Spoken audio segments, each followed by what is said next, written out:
আমাদের এখানে অনেক সঠিক লোক আছেন, সঠিক লোক কিন্তু বিনয়ী না।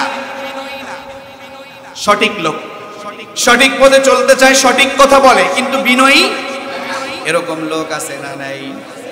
عن أبي أمامة رضي الله تعالى عنه قال قال رسول الله صلى الله عليه وسلم حضرتي أبي أمامة رضي الله تعالى عنه বলেন বিশ্বনবী সাল্লাল্লাহু আলাইহি ওয়াসাল্লাম বলেছেন, রাসূল নিজে বলছেন, আনা যাঈমুন বিবাইতিন ফি রাবাদিল জান্নাহ।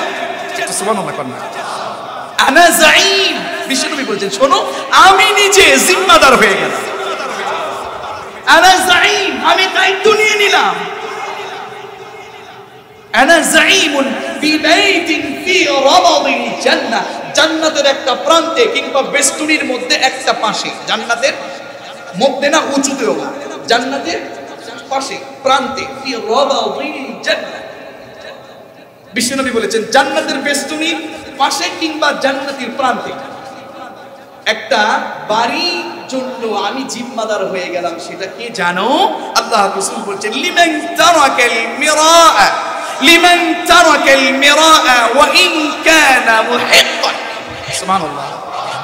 লোকটা জানে যে লোকটা সঠিক, লোকটা জানে যে সে হক, লোকটা জানে যে তার কথা সম্পূর্ণ একেবারে স্ট্রেট সঠিক, কিন্তু এরপরেও তর্কের ভিতরে যায় না, এরপরেও ঝগড়া করে না, এরপরেও বাড়াবাড়ি করে না। আমার রাসূল বলছেন লিমান তারাকাল মিরাআ ওয়া ইন কানা মুহিক্কান, লোকটা জানে যে আমি সঠিক, এরপরেও তর্ক করে না, ঝগড়া করে না, বকাঝকা করে না, বাড়াবাড়ি করে না, বিনয়ী হয়ে থাকে।